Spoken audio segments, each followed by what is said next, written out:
what really interests me more and more is the go-to-market strategy, sort of the real assessment of the approach from going from 0 to 1.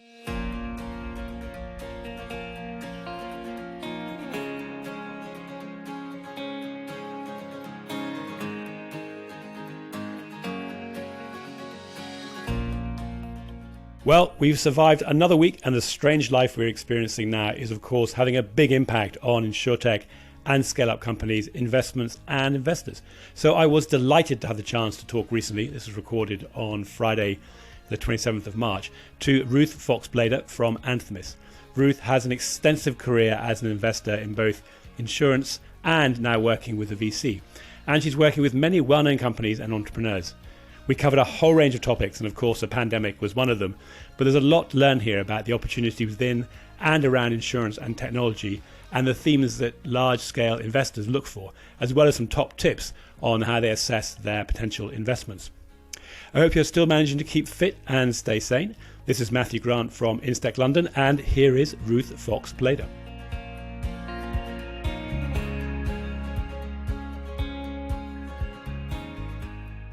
Ruth, it's fantastic to have you on the InsTech London podcast. I've heard you speak to others, and I'm really looking forward to a chance to catch up with basically what you're doing at Anthemis and also a little about your own journey to this point. So you are one of the partners at Anthemis. Before joining that Anthemis, you were 7 years as lead investor at Allianz Ventures. You work for PepsiCo, you set up your own company, and if my maths is right, you sit on the board or you advise to at least 8 companies in the Anthemis portfolio. So you've got a lot going on. So many thanks for taking the time to speak today. Thank you so much for inviting me. I also have 4 kids and 2 birds, which feels so much more stressful in the days of coronavirus because we're all in one small house together.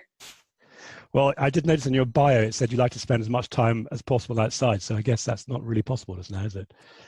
Well, I left New York a while ago, and then I moved to Paris. And then I left Paris to live in Eastern France, precisely because I love spending lots of time outside when I'm not working, which is almost never. But I am in the lucky position of having a small bit of green space, which I'm allowed to walk outside into. But we are under lockdown, so it is complicated.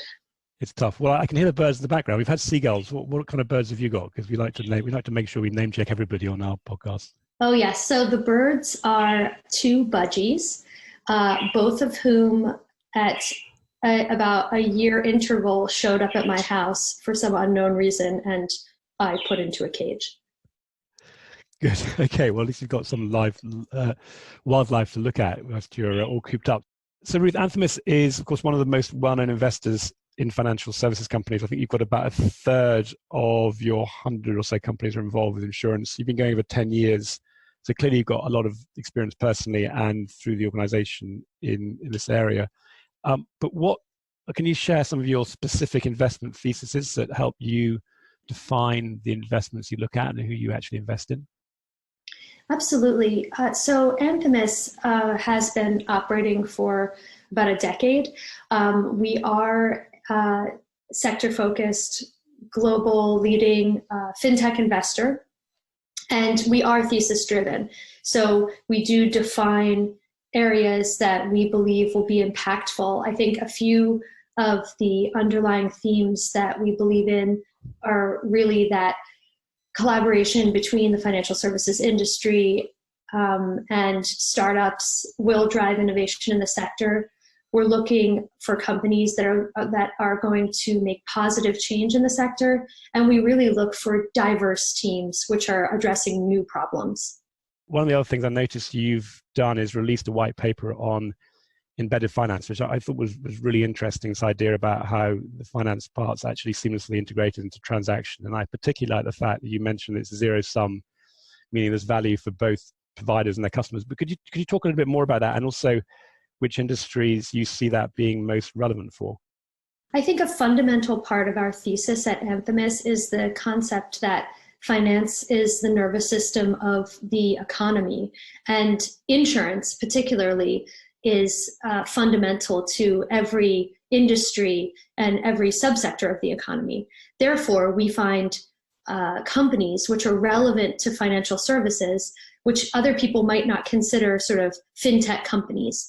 And in order to identify those companies that have a huge potential to change insurance, we look at very broadly across all of the subsectors of the economy. So we'll be looking at startups that address supply chain and logistics, urban planning and real estate, education, health and wellness, food and agriculture, mobility, energy, because we feel fundamentally that there are insurance products that already exist, obviously, in those subsectors and addressing those economic sectors, but also that there are new products that haven't yet been developed in those sectors and which, startup technology can help to develop.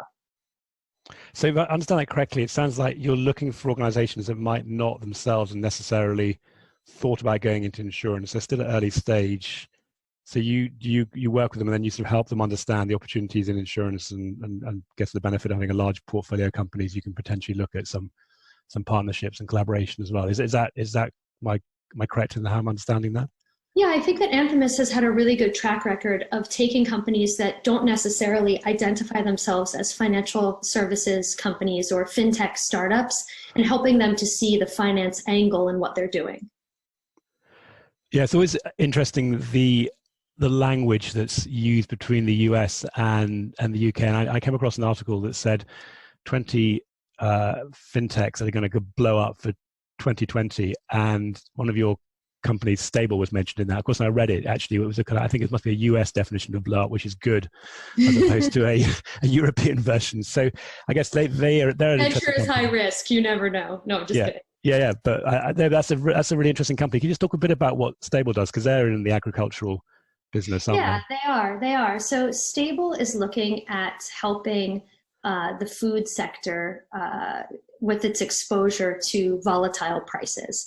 And so they've used a lot of very complex math to understand price volatility and to create protection products which allow businesses of all sizes, whether those are farmers, small farmers in the UK, or large food giants, to hedge without using derivatives products, necessarily using an insurance product against price risk. And what's really interesting about Stable is that they figured out how to do this even for products where there is no liquid derivatives market. So anywhere that there is a reliable index, we can create a protection product against price volatility. And then they were founded by a farmer, I believe. Yep, Richard Council. He actually is quarantined in his farm in the West Country as we speak. Yeah, I guess being quarantined in a farm in the West Country is probably a bit more pleasant than being stuck in a flat in the middle of a city somewhere. But so I've heard. Nonetheless. So I wanted to talk a bit about climate generally. Now, Climate Corp was one of the early investments for Anthemis before it was sold to Monsanto in 2013. But just on that general theme of climate and in particular climate change, for a number of years it's been well recognized that we need to be doing things differently to reduce the impact of climate change. But I think from an insurance perspective, my observation has been most of that's been outside the annual cycle, and therefore it's been very difficult for companies to build products or build businesses that actually are directly linking insurance to climate change. But that seems to be changing now with the recent floods and wildfires, and it seems to be that there's starting to be interest in how that's changing annually. Are you seeing much going on in that area, and are there any of your companies you're involved with that you can talk about specifically that's looking at more of the near-term impacts of climate change? So absolutely, this is something that I have been focused on for the past couple of years. It came on my radar when I was at Allianz, and Allianz divested, the asset management divested of all of its interests in fossil fuel companies. And I started to think about, okay, well, wow, obviously this is this climate topic is incredibly impactful for insurance companies, and it's one of the first industries that really took a stand because of its massive potential for economic impact. I have been looking more recently at sort of non-catastrophic climate protection. I think that we do a good job on CAT. I think what's more interesting is how does climate change and sort of incremental climate change, which is undeniably happening, and actually quite dramatic climate change, which unfortunately is undeniably happening too, how does it impact small and medium enterprise in all different ways. How do you assess the impact and how do you protect against it? So we actually are in the process of working on a deal right now, which we will announce soon, with a company that addresses exactly that space. I think what's really interesting, and it's quite similar to Climate Corp, is that we have so much more data than we ever had before. And we also have the capabilities to process that data more quickly, and therefore to create very, very simple products, much like Stable, where the end product, the end customer, is a very simple proposition that can be sold at any time of the year, but where the underlying product architecture is extremely complex. And therefore, the underwriting is very precise, and the understanding of risk is very, very viable. And so what we're finding is that new companies are able to use new technologies to create products that are quite interesting to traditional risk cap providers, which is essential for risk transfer and actually essential to launch a product in the market. I just want to drill into that bit because there's a couple of things you mentioned in there, just from my own background, that are getting easier, but also still, I think, very hard. So one is the forecasting of the risk. As you mentioned the risk in there. So there's a risk that's defined by the location of a property, for example, if it's in the floodplain. But the much harder thing to be able to manage is the forecasting of the risk in terms of actually what the activity is going to be. And I think you mentioned also that if you're not looking at catastrophes, you might actually be finding a way to solve this problem because you're looking at the more of the sort of regular type of losses. But is your approach here, I know you can't tell us what the deal is you're doing, but as you direction, are you looking at more parametric type triggers so you get that very clear sort of binary loss at the point of underwriting, and then the risk is, I guess, is a balance between the sort of physical location and protection versus the forecasting of the likelihood of something happening? Yes. To answer simply, yes. I think there's something incredibly interesting about parametric products today. Number one, the fact that we can make them and deliver them. Number two, the fact that we're eliminating an extremely cost-heavy part of the insurance process architecture, which is claims. And number three, the clarity of the product, the ability to agree with a customer. If you experience this much snowfall and you have to pay this much for the snow plowing, here is your protection. So I think that is a type of product based on sort of advances in data science and really the ubiquity of sensors that we're now able to create and which can address climate risk. Yeah, I was talking to Ian Bartholomew, one of the founders of Flood Flash, sort of after the recent floods here in the UK, and he's the first insurance organization I've come across who was actually delighted to be talking about the fact they'd paid out claims on the back of an event because it sort of proved their model. And exactly as you said, it was very clear, quick, clarifying, and it's a great example of where parametric actually works. So I think that's going to be a really significant area to see developing over the next 10 years or so. I just want to come back. You mentioned disruption earlier on when we were talking about your thesis, and that was clearly one of the areas that sort of drove the concept of Insurtech about 5 years ago. I think people have realized generally it's actually really hard to disrupt any incumbent industry. And from my experience in the catastrophe modeling world, it really required, what I call a kind of system shock when we had Hurricane Andrew and the Northridge earthquake and companies went out of business, and it just shifted a massive change.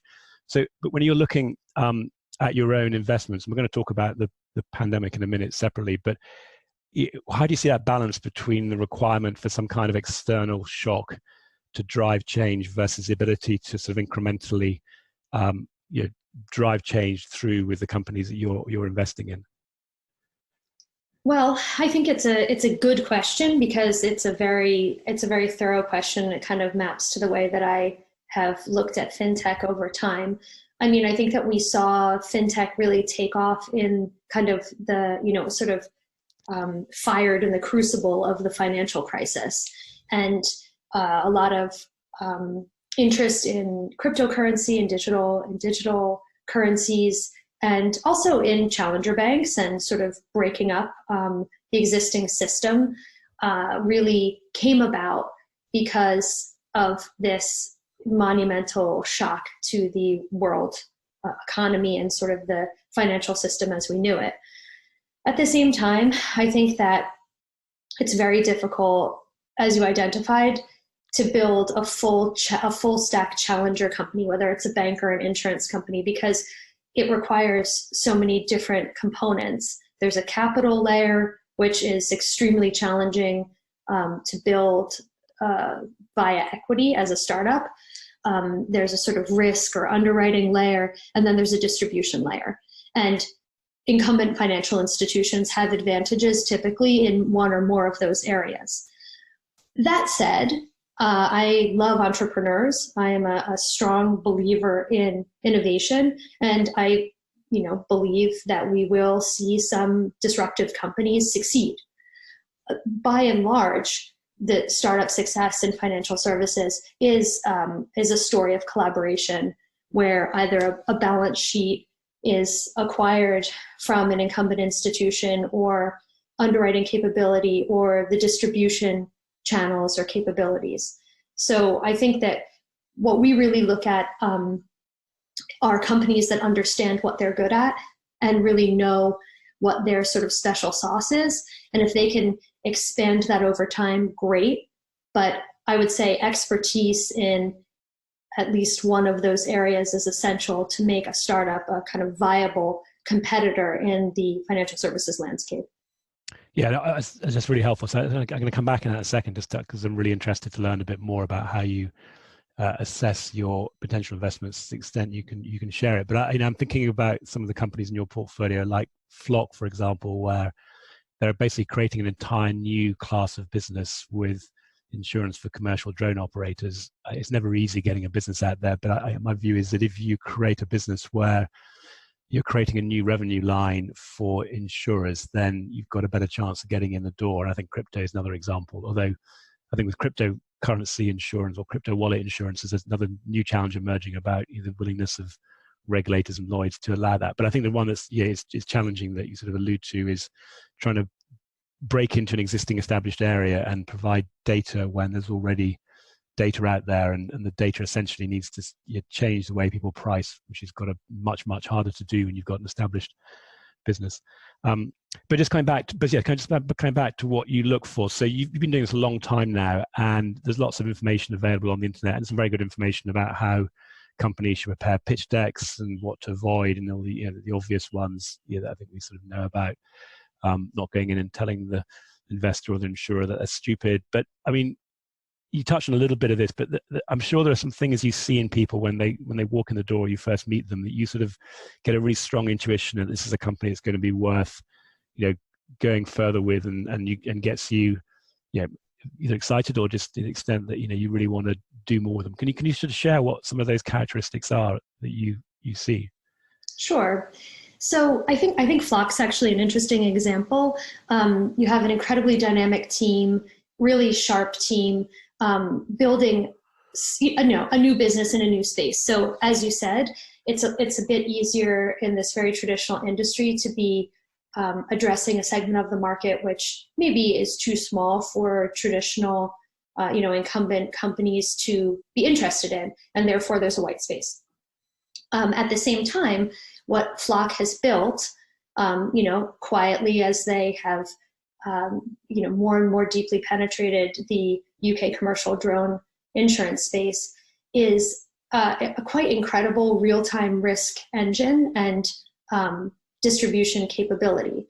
And so you can see this ability to take third-party data sets, cross-reference it with a number of sort of first-party details that you're acquiring very, very simply and very easily from the customer, and create a real-time risk score applying to many different product lines, perhaps traditional ones. So I think that to answer the question, a dynamic team always helps. A concept which is new, a way of thinking which is new, a really deep understanding of the problem space, and then the ability to take this new thing and perhaps apply it to other large addressable markets is very attractive. Of course, we're always looking for a big addressable market, and that's something that you can as you said, read about on the internet. This is something that venture investors look for. But in fact, most startups launch, who are successful, launch in a very focused way. And it's sometimes difficult to see that enormous market from, the first go-to-market activities. But that strategy has to be there. That ability to grow into a really big company has to be there. Yeah, it's a fine balance, isn't it? And so I'm talking to people sort of putting together their pitch deck. I sort of remind them there's a bit of a game to be played, which is they need to have the confidence that there's a big opportunity out there, but they need to be grounded in reality, as you said, to sort of focus on something they can solve short term, but not, the hockey stick does need to show, or it does need to be a hockey stick at some point. And if it's not, then it's going to be really hard to get into an investment company. But it also needs to be grounded in reality. I think it's a very fine balance. Some people I think do it really well, and some really struggle. Particularly, I'm interested in your perspective, but from the European sort of approach to this, people tend to be quite conservative about what their future is going to be, and make it very hard to get attention from organisations like yourself that needs to see some pretty significant returns to make it worth your while. Yeah, my job is to sort of correct for those biases in a way. There absolutely is a stylistic difference depending on where the entrepreneur hails from and how they talk about things, which you would think would be sort of undeniable or empirical, like the size of a market. What really interests me more and more is the go-to-market strategy, sort of the real assessment of the approach from going from 0 to 1. I think that I see that, and it's actually less with, European versus US entrepreneurs, but actually mature entrepreneurs to first-time entrepreneurs. Oftentimes, first-time entrepreneurs will be really excited about our opportunity, which is an excitement which is legitimate, and the opportunity is legitimate, but there won't be a really clear sense of, okay, first I'm going to target this very small target segment using this type of advertising because that's where they live, and these channels will be really performative. And once we have 23% of this market, we're going to be able to move on to, like this sort of planning, where you see people who are quite experienced being able to tell credible stories around how you're going to actually grow this business. And that can be very interesting and exciting, because it also shows a sense of product market fit and a sense of what is this product, which, can be hard to define. That said, I would say there's absolutely no difference between first-time entrepreneurs and experienced entrepreneurs in how closely they follow the path. I think the entrepreneurship journey is always full of surprises. Yeah. Life, as we know, is well, on that, full of surprises. And thank you for that, Ruth. That was actually really helpful, and some different perspectives there. That I don't sound surprised. I'm always surprised, pleasantly so. So yeah, we're a few weeks into the coronavirus as we're recording this. Who knows where we'll be by the time we go live in a week or so. Obviously, massive changes globally. Is there anything? I guess there's two questions here. So, any immediate examples of where you're seeing that driving innovation in insurance, and there's a lot going on, so just one or two would be great. And then I think to the extent you see anything happening longer term that's going to drive change, particularly positive things, would be great to sort of hear from you on those. As an investor, I guess I'm very much focused on supporting my portfolio, analyzing the kind of capital needs and the potential impacts for each of the portfolio companies on it. Of an economic slowdown, and which is really difficult because, as you said, we didn't know where we were going to be this time last week, this week, and we're not really sure where we're going to be next week or in 2 months. So it is a time of great uncertainty, which is never good for capital deployment. That said, we all know that volatility presents lots and lots of opportunities. So I think it's about studying a lot of ships and assessing where the opportunities lie. And of course, in the first instance, assuring kind of health and safety and, including mental health, because I think it's a challenging time. Yeah, no, I was talking to somebody yesterday who, in their company, they're assessing the different personal characteristics of people as to, whether they're extroverts and need to be talking to people and putting in place sort of measures so they're on the phone. And we sort of forget about that side of it. But I think on that, point about the changes coming. I think it is one of the things for me that'll be interesting is to the extent which the impact of the pandemic will change how people think about other risks that they are kind of aware of but don't necessarily intuitively feel concerns for. And I think cyber has become a bit like that, where we stopped and thought about it and say, look, there could be a global cyber catastrophe that could really grind things to a halt. If you had an even nastier version of what we're seeing now, but we don't. To some extent, it's sort of built into the planning, but it's not really intuitively built into it or explicitly built into it, other than some of the things that the regulators are doing. And I wonder when we come out of this, there'll just be a stronger sense of, we talked about surprises, but it's partly determining specifically around individual types of major events like a pandemic or a sort of natural catastrophe. But there's actually more of just a general, what happens if business grinds to a halt for any reason, and how do you cover for that, and how do you cover a balance sheet? You get balance sheet protection for insurance versus having to have it very much based around individual events and things. So I just, or we'll just do what people normally do, and after 2 years we forget it happened, and things start to go back to normal again. So we don't know yet where we'll end up, but certainly something to watch out for. Yeah, I think another big question is whether or not insurers are going to remain interested in these emerging risks, and whether or not they're going to remain interested in sort of continuing to support innovation in the sector. I think that incumbent institutions' interest in Insurtech over the last 5 years, and increasing interest over the last 5 years, has been a real boon to innovation in the sector. And my hope is that incumbent institutions can continue to define innovation and supporting entrepreneurs as a part of their growth strategies, and don't pull back. Yeah, well, let's talk about that, because there have been some challenges, and a number of people I spoke to, and I'm sure you hear the same thing. You find it difficult often to get beyond the innovation team and the proof of concept and really get buy-in within the underwriting units. People have got their day job to do. Have you been seeing it before this happened, but just in the last year or two, sort of experiences are getting better to suggest that insurers are finding ways to actually break through that sort of friction to innovating and getting into new areas, or just doing existing things better? Well, I have a lot of time for innovation teams, because I think that oftentimes those are the people in organizations who can be the champion for new projects. So I also think that there are an awful lot of folks who are coming out of the insurance industry who are innovating and who are, getting involved with startups. And that's also been very helpful. I don't totally blame insurance companies for not wanting to talk to a bunch of opinionated, wacky people who don't really understand their business. I think that overall, the industry and the startup kind of Insurtech sector has gotten a ton better at talking to each other and making sense to each other over the past 5 years.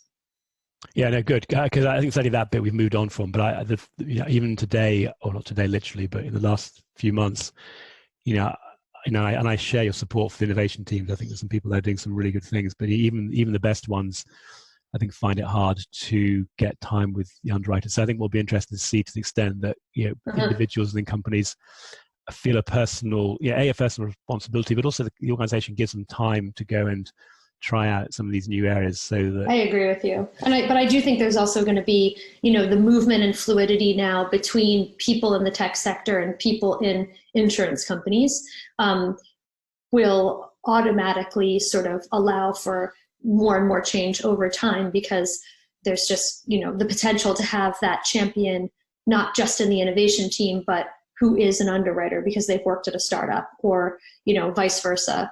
I think this type of fluidity and conversation will just encourage innovation on both sides. Yeah, definitely. And actually, I was talking to Consiris about this, who do the marine underwriting platform, which I'm sure you're aware of.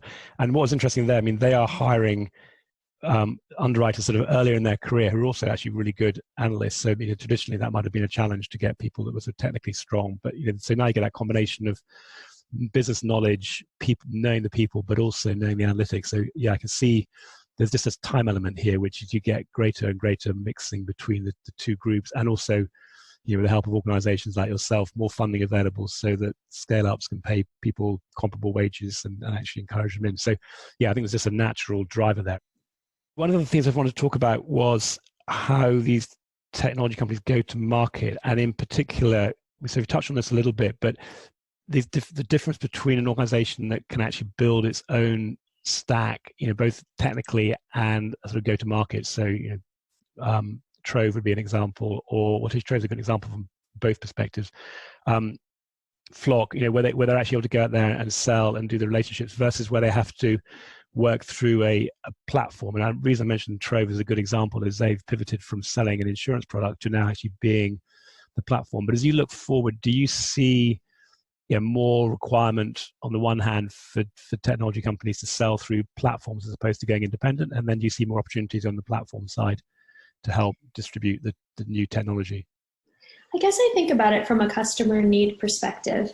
I think about one of the companies in my portfolio called Hockodo, who have developed a single invoice credit risk insurance, and essentially, allowing just sort of clicking a checkbox and insuring an invoice one by one, wherever you might raise the invoice. And so, first of all, being able to deliver that on a platform, so in the context when an invoice is raised, is obviously incredibly important, whether that's a marketplace or an accounting platform. And it's also where the customer would need it most.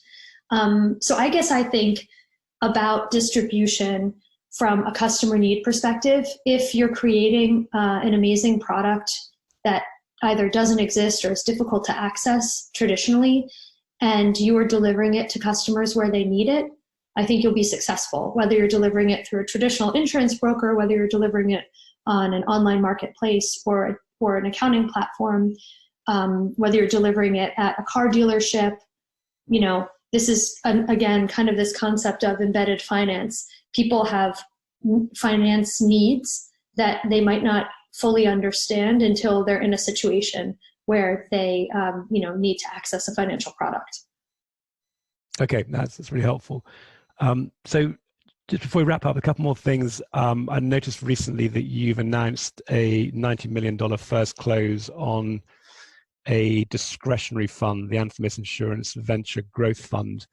I'm assuming by discretionary fund, it means you choose, or not necessarily you personally, but Anthemis chooses which organizations to invest in. And then is that fund available to people generally to invest in?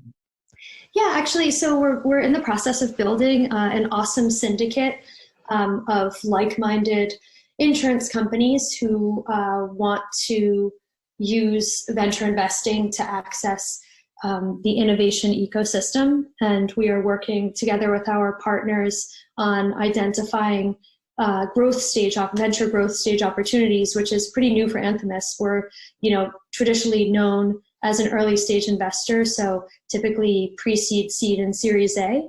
And this fund is going to focus on Series B and C companies in the insurance space, or, as we define it, touching insurance in some fundamental and important way. I think that the reason that I know that the reason that we've launched this fund is because we do believe that there are some emerging opportunities in that later stage pocket, which are going to be super impactful to the industry. So I'm really looking forward to getting started on that project. Okay, good. And just to be clear, is that a retail fund, available generally to consumers, or is it more of a sort of fund aimed at corporate investors? So it is, we're looking for strategic LPs coming from the insurance industry. Okay, so beyond the scope of most of us as personal investments, but certainly something to aim at. If you would like to write us a check, I am sure that I can arrange for something. I would love to be able to write you a check, Ruth, but I don't think I'm quite at that level of investment capability. But no, good to hear. I'd be interested to follow who you get involved with. And then finally, just a question that I'm always interested in from people who've got a lot going on. I mean, you've got a family, you mentioned, you've got, you're looking for new investors or investments and investors. You've got to manage some of your existing investments. You've also got to keep track of what's happening in the world around you. How on earth do you balance all of that? And in particular, any tips for people that you've got in terms of how they hack their life to be able to balance all of those, and in particular, learn what's going on efficiently? I think I would be pretending that I had figured something out if I tried to answer that question, which I feel like I haven't. But it's true. I think, for many of us in this industry and at Anthemis, we're kind of busy and trying to do it all. I really find that my life, that I feel very enriched by all the different parts of my life. And I think that being a venture investor also means having a lot of creativity and curiosity and access to the different ways that different people think. So I would say that I probably should sleep more and work a little bit less, but otherwise eat a big lunch. I don't know. I don't have any advice. Eat a big lunch with the right kind of people, maybe. Well, you're obviously doing something right, because you've got a fantastic role, and you're able to carve time out to speak to me, which is really appreciated, Ruth. And thank you also for your support for InsTech London. Matthew Jones is one of your colleagues, and he's been a great supporter of ours, and we've always valued our relationship with Anthemis, and also your portfolio companies as well. So of course who we know and who we've showcased in various ways, and will continue to do so. Before we wrap up, is there anything else we haven't covered that you think is useful talking about? No, I just also wanted to thank you, and I wanted to thank you, not only for this interview, but also for, the great work that you've done in the sector. Good. Well, thank you, Ruth, and let you get back to all the things you've got going on, and look forward to catching up soon, maybe in person, once all of this craziness is beyond us. Absolutely. Thank you. Have a good day.